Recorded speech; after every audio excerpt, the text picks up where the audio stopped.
I have done some more testing around position changes, and it's worse than what I originally thought. I'm gonna be honest, it's worse. When I first did this test, for some reason, I thought it was just with the freshmen, the guys that was new to campus. I thought it was just those guys. No, we did more. We also tested the athletes because y'all asked for that. And I'm gonna show it all in this video. It is bad. It is gruesome. Get ready. If y'all do enjoy the content, like, comment, subscribe. We're going insane, having a blast. Go over to the Twitch, drop a follow, man. We're live streaming every single day, having a good time. Appreciate y'all. Now, with that being said, let's hop right into the video. So today, I have 6 players I want to focus on. I want to show you guys.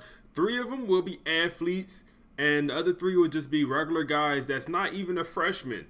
And we'll show you pretty much what happens to him. First person I want to focus on and show you Richard, who is a freshman. He's an athlete, but he's amazing. He's absolutely amazing. You'll see he can play other positions, elite development 4-star with 2 skill caps. He has 2 skill caps, man.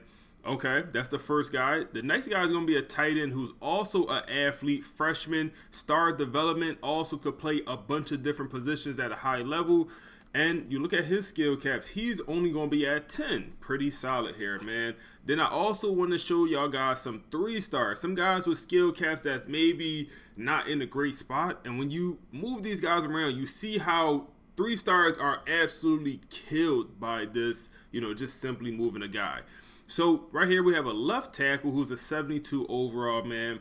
And let's just look, man. So he's a 3-star, normal development, 22 skill caps. This is actually not bad skill caps for a 3-star, but he has 22. You see how it looks right here. Let's keep going on. So our next guy is going to be a defensive end, an edge rusher, Morgan right here, who is also, he's a 4-star, but he's a 4-star bust as he has normal development, and he has really bad skill caps, 27, and he is closer to his full potential. And once we move his position, he's going to get absolutely cooked. Then we have another athlete middle linebacker. The athlete middle linebackers from last year make a return, but they're renamed as Thumper. Honestly, one of the best archetypes in the game, man, to move anywhere on defense. Well, guess what? You can't move him. You can't move him at all. But this guy's going to come in with 12 skill caps. That's pretty darn good. And then the last guy, I want to move a safety. A strong safety or a free safety to strong safety. As you see, we only have 1 safety, strong safety in the room. So you would think, okay, let's just move a guy over to free. So let's just say we're going to move Kyle Cooks right here, who is a very good player. Very good player. Star development, 4-star, only 4 skill caps on him.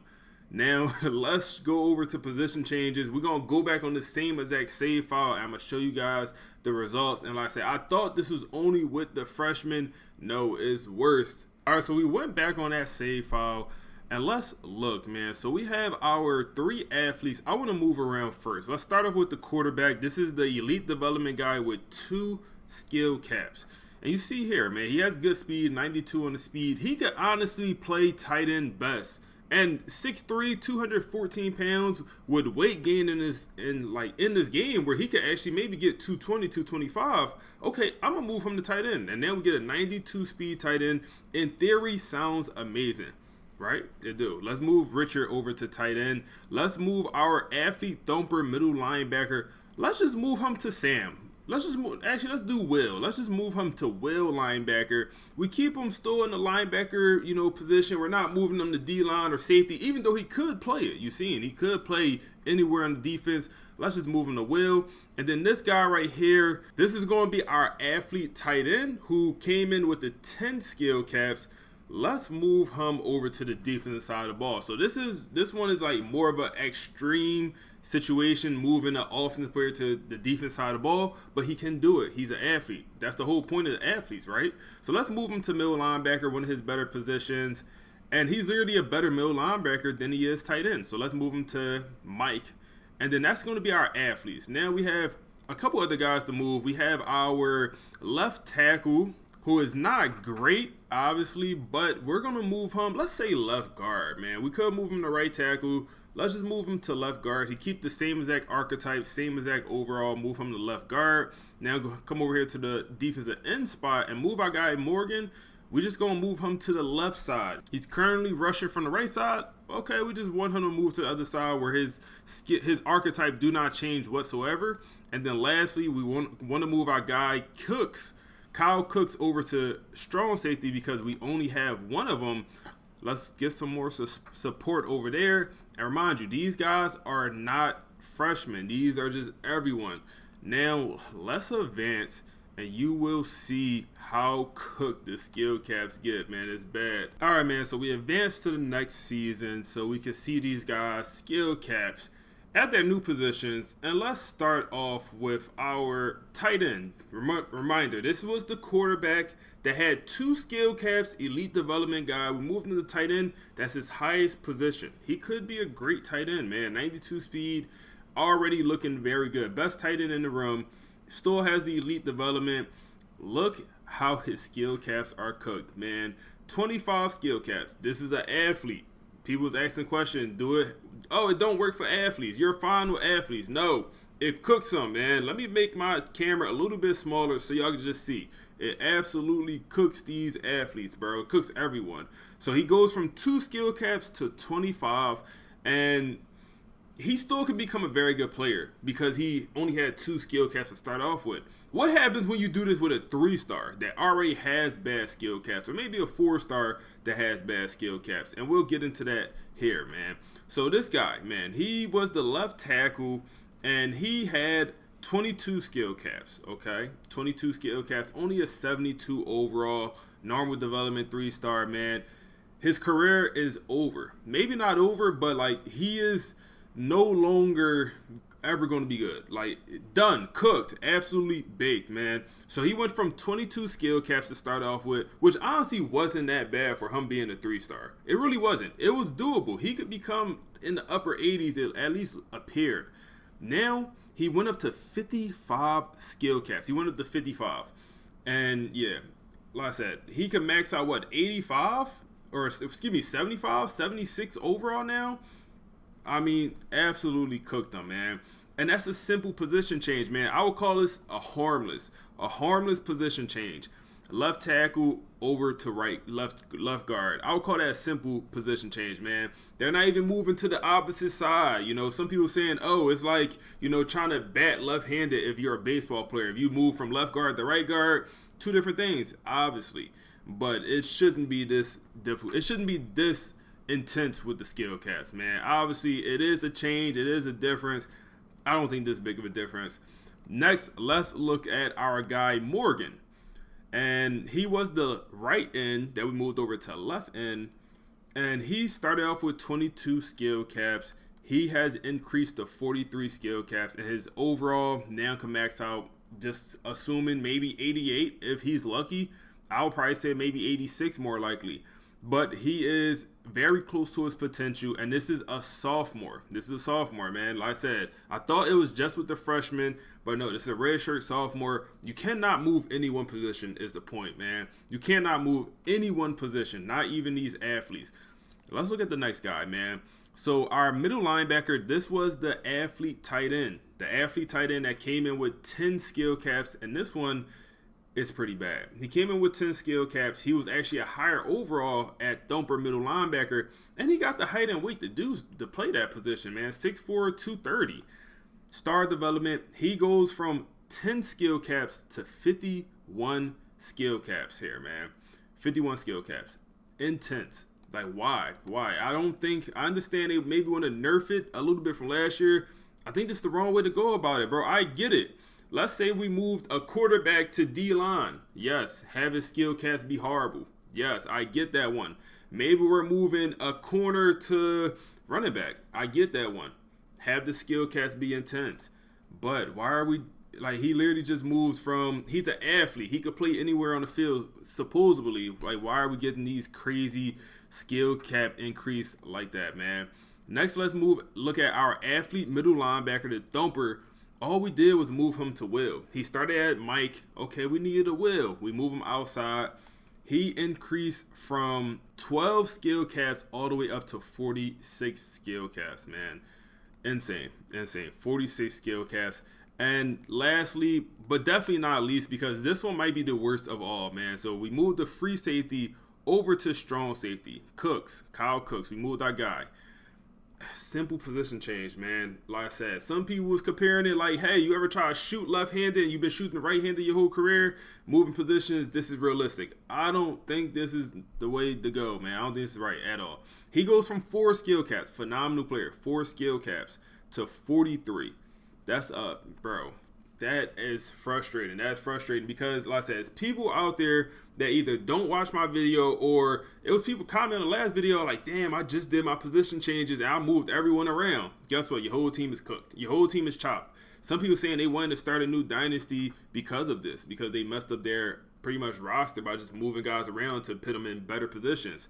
So super unfortunate, man. Super unfortunate here. So you cannot move anyone around.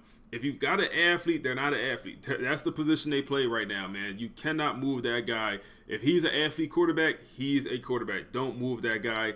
You got to, and you can't even play these other guys out of position. So what's the solution to all of this, you may ask? So obviously, you could change guys around the depth chart. Now, my issue with this, so they'll go ahead and you see here, this is auto-generated how the CPU wanted the depth chart to be. They have your right tackle playing at left tackle in this situation because left tackle is a little bit more important. You want your better guy playing at left tackle rather than right tackle in most situations.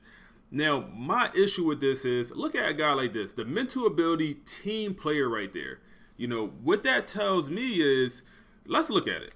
So team player improves ability to play out of position. So a simple thing like that where you have a right tackle just starting at left tackle, he is somewhere his overall is dropping, and I believe we don't get to see that. For example, man, we did a two-way player. We tried to use a two-way player in our Colorado series. Coy Parrish from Minnesota. He has very good receiving stats, catching, route running. We tried to play him at receiver out of position as he was a corner, and we tried to play him both ways, and he would consistently drop the ball. Consistently. And it's because we was playing him out of position and he don't have this team player ability.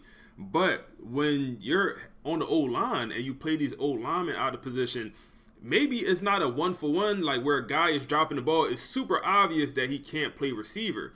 Now, when a guy is just, maybe getting dominated on the O-line, you just think, oh, my O-line is bad. When it could be, oh, all of these guys are playing out of position, so the attributes are actually dropping. Or, the game is actually thinking, oh, they shouldn't be playing this position, so we drop their overall. If they do have this team player ability where they're able to play out of position, that behind the scenes, overall, whatever, do not drop, man. And maybe I'm thinking too much into it, but why would this ability be in the game if, people didn't get some type of rating decrease when they play out of position? So my overall, is no great way to handle this because obviously you can't move guys around during position changes. But if I want to play my right tackle, if I got all my good offensive linemen are at right tackle and then I just put all of them starting at right guard, center, left guard, and left tackle, then behind the scenes I know something is dropping, whether it's their pass blocking awareness, something is dropping because when you do it with a receiver, it's super obvious. But for O lineman, D lineman, it just might not be as obvious as a player dropping the ball consistently. And you're like, oh, this is an issue. But when I'm playing my dynasty and my left tackle is constantly not blocking or just missing assignments, I usually just blame it on the game or I blame it on bad blocking logic. Whole time, it might be because he's playing out of position and he don't have that team player ability. So keep that in mind. Keep that in mind, man. Fortunately, not many guys come in with this team player, especially at the O-line. I think we only have one guy here with the team player ability, and you're kind of forced to play guys out of position. Same thing with the D-line. You're going to kind of be forced to play guys out of position as you can't do position changes. So I don't know how big of an impact that is, negative impact it is when you play a left end at right end, or, when you play maybe a running back at receiver, a tight end at receiver. I don't know how big or small that impact is, but it's definitely something there. And y'all let me know how y'all feel about it. And maybe Coy was dropping balls because he was playing all the way from corner to receiver. But when you looked at his receiving overall, he was literally our best receiver. You looked at his catch rating. It was around the 90. It was like 88 catching, and his catching traffic was in the 90s. And I mean dropping wide open passes consistently. And that passes that normal receivers do not drop. So, and maybe, like I said, maybe it's because we was playing them all the way from the other side of the ball. I just think that happens with all out of position players. Think about it. When do you ever play a guy at receiver that's not typically a receiver? For example, this quarterback, he could play receiver, but I believe if you put him at receiver, he would drop balls because he don't have that mental ability. Team player. But that's all I got for y'all today, man. Longer video. If y'all do enjoy this style of content, make sure to like, comment, subscribe. Let me know y'all thoughts down below. We're going to continue to test this. Hopefully EA is on the case and will patch it soon. But a lot of bugs with the game. The game is good, but it's definitely a lot of bugs. Other than that, click the video on the screen now for my Purdue series. We're going crazy.